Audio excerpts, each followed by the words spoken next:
Viber နဲ့ Telegram မှာနော်ဖောက်တဲ့အချိန်ကိုကုတ်မကြတာတွေကိုကုတ်ကြအောင်ဘယ်လိုလုပ်ရမှာလဲဆိုတာကိုကျွန်တော်ဒီနေ့တင်ဆက်ပြီးတော့မှဖြစ်ပါတယ်နော်အရင်လွယ်ပါတယ်နော်ဘယ်လိုလုပ်ရမှာလဲဆိုတာကို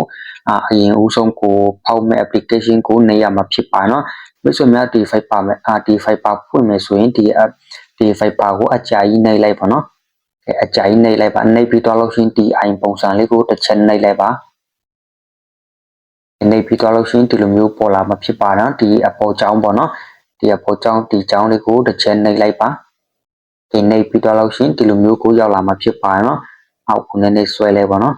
ဆွဲပြီးတော့လို့ရှိရင်ဒီဖုံးဆိုတာလေးကိုတစ်ချက်နှိပ်လိုက်ပါနော်ဒီဖုံးပုံစံလေးပေါ့နော်ဒီဟာကိုတစ်ချက်နှိပ်လိုက်ပါဒီနှိပ်ပြီးတော့လို့ရှိရင်ဒါကိုဖွင့်ရမှာဖြစ်ပါနော်ဒီ permission ကိုဖွင့်ရမှာဖြစ်ပါတယ်နော်ကဲဖွင့်ပြီးတော့လို့ရှိရင်ပြန်ထွက်လိုက်ပါနော်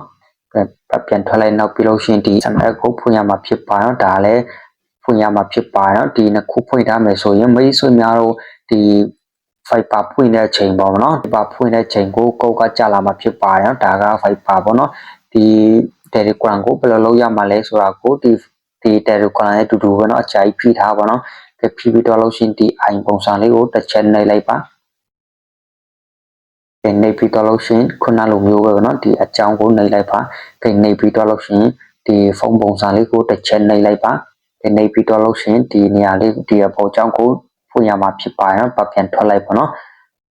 ဒီမှာเนาะဒီအပေါ်မှာရောက်လာမှာဖြစ်ပါเนาะကိုယ့်ရဲ့ Telegram ဖောက်တဲ့အချိန်ပေါ့เนาะကိုယ့်ရဲ့ကုတ်မကြတဲ့ပြဿနာလေးတို့ပေါ့เนาะဖောက်တဲ့အချိန်ပေါ့เนาะကိုယ့်ရဲ့ကုတ်ကိုကြလာအောင်ပေါ့เนาะဒီနေရာလေးကိုဖွင့်ထားဖို့မမေ့နဲ့เนาะဒီနေရာလေးပေါ့เนาะဒါကိုဖွင့်ထားရမှာဖြစ်ပါเนาะဒါမှ